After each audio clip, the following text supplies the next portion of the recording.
Nadie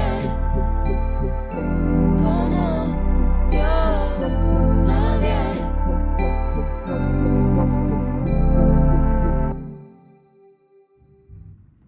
Bendiciones, bienvenidos a este nuevo episodio de Nadie como Dios. Que la paz de Dios te cubra en este día y te permita ver su gloria en todas las cosas, que no se aparte de ti su favor y su gracia, que tu vida sea llena de la sabiduría y el entendimiento de nuestro Creador siempre. Iniciemos.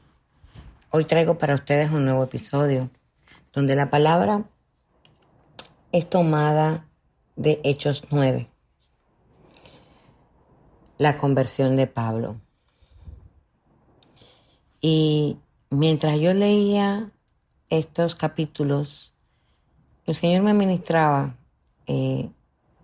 algo que quiero compartir con ustedes en este día. Porque en la actualidad tenemos muchos Pablos que nosotros seguimos señalando. Pero a medida que vayamos desarrollando el tema, nos vamos a ir dando cuenta de que Dios no hace las cosas sin saber el resultado que van a tener. Amén. Dice Hechos 9, aquí vamos a tomar la palabra. Saulo, respirando aún amenazas y muerte contra los discípulos del Señor, vino al sumo sacerdote y le pidió cartas para las sinagogas de Damasco, a fin de que si hallase algunos hombres o mujeres de este camino, los trajese preso a Jerusalén. Aquí Pablo se está refiriendo a los seguidores de Jesús. El 3 dice, mas yendo por el camino, aconteció que al llegar cerca de Damasco, repentinamente les rodeó un resplandor de luz del cielo. Ay, Pablo. Y cayendo en tierra, oyó una voz que le decía, Saulo, Saulo, ¿por qué me persigues? Él dijo, ¿quién eres, Señor? Y le dijo, soy yo, Jesús, a quien tú persigues. Duras cosas te he de dar coser contra el aguijón. Él, temblando y temeroso, dijo, Señor, ¿qué quieres que yo haga? Wow, no hay forma de resistirnos a la presencia del Señor. Aunque nuestra intención sea vil, la presencia del Señor lo transforma todo. Wow. Y el Señor le dijo, levántate y entra en la ciudad, y se te dirá lo que debes hacer. Y los hombres que iban con Saulo se pararon atónitos, oyendo a la verdad la voz, mas sin ver a nadie. Entonces Saulo se levantó de tierra y abriendo los ojos no veía a nadie. Así que llevándole por la mano le metieron en Damasco, donde estuvo 3 días sin ver, no comió ni bebió. La presencia del Señor lo hizo ciego, pero a medida que sigamos desarrollando vamos a ver. Pero yo entiendo que en este punto lo hizo ciego a lo que él veía con los ojos naturales, porque yo entiendo que Dios quería hacer con él algo diferente y fue lo que hizo. Lograr que mirara con sus ojos espirituales, que soltara el manto de religiosidad y comenzara a ver las cosas como Dios las ve, que vino a la tierra a transformar las cosas, no porque no hubiese ley, que era lo que Pablo hacía y aplicaba, sino para que el amor de Dios esté en todas las cosas. Y seguimos. En el 10. Había entonces en Damasco un discípulo llamado Ananías, a quien el Señor dijo en visión, Ananías. Y él respondió, heme aquí, Señor. Y el Señor le dijo, levántate y ve a la calle que se llama Derecha y busca en casa de Judas a uno llamado Saulo, Saulo de Tarso, porque he aquí, él ora y ha visto en visión a un varón llamado Ananías, que entra y le pone las manos encima para que recobre la vista. El Señor ya le avisó a Saulo, o sea, ya él no veía, fíjense aquí, con sus ojos naturales, y él estaba viendo con sus ojos espirituales, porque fíjense cómo él dice, o sea, él veía entrar a un hombre llamado Ananías que le pone la mano, pero ya él estaba ciego de sus ojos físicos, no de sus ojos espirituales que habían sido abiertos en ese momento. Entonces Ananías respondió, Señor, he oído mucho acerca de este hombre. ¿Cuántos males le ha hecho a tus santos en Jerusalén? Y aún aquí tiene autoridad de los principales sacerdotes para prender a todos los que invocan tu nombre. O sea, todo el que hable de Jesús tenía la orden de ser preso, de llevarlo a la cárcel.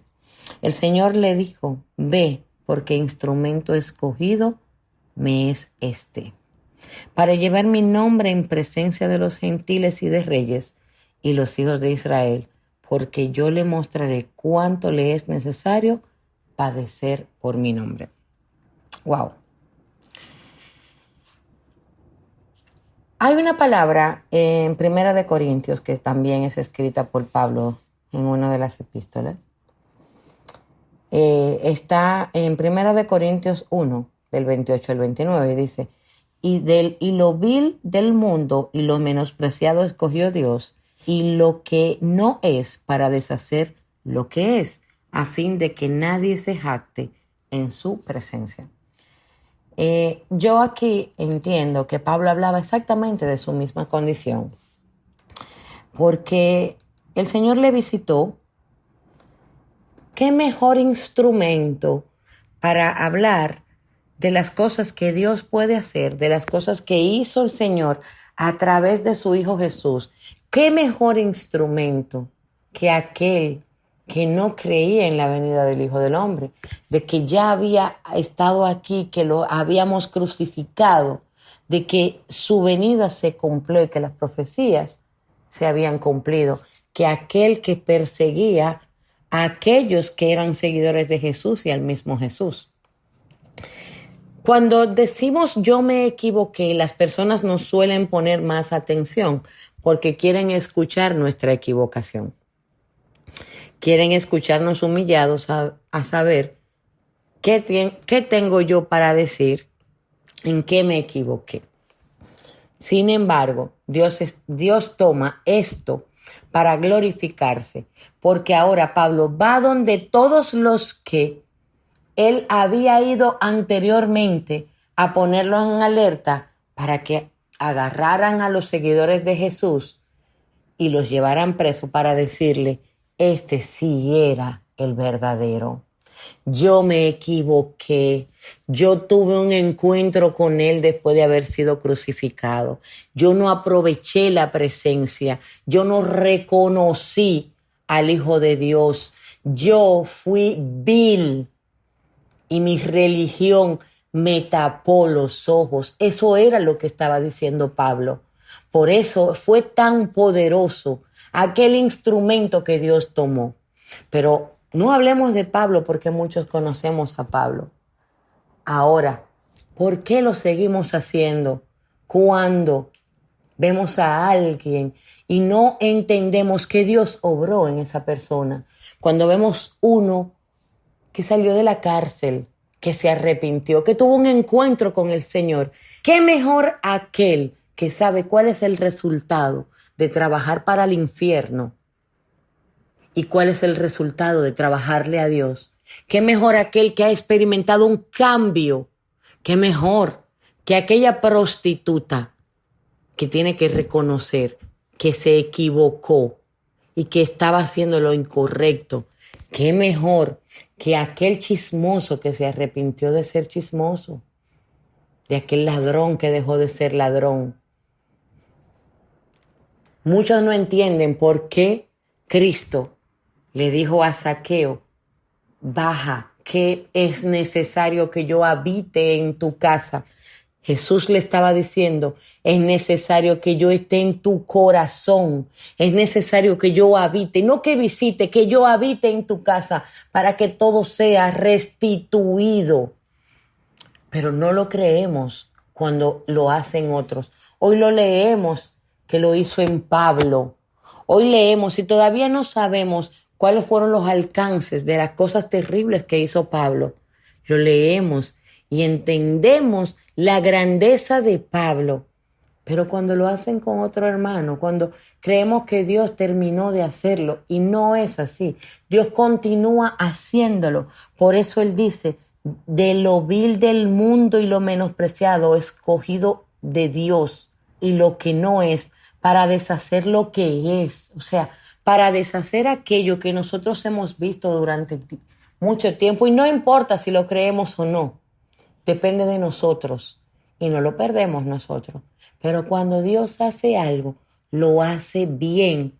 Y lo mejor que Dios tiene es que le gusta restituir, que le gusta tomar instrumentos que nosotros entendíamos perdido y luego lo vemos siendo utilizado de una manera que nunca hubiésemos pensado. Así que si tú hoy o cuando escuches esto, has entendido que tú eres una persona de la cual no hay nada que hacer contigo, si tú mismo te sientes perdido, yo tengo una noticia para ti. Dios puede restituir tu vida. Pero si tú conoces a alguien a quien Dios ha restituido, no le quites la oportunidad de saber lo que Dios puede hacer con él.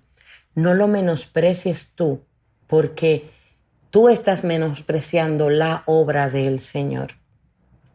Así que hoy veamos bien a quién Dios ha restituido.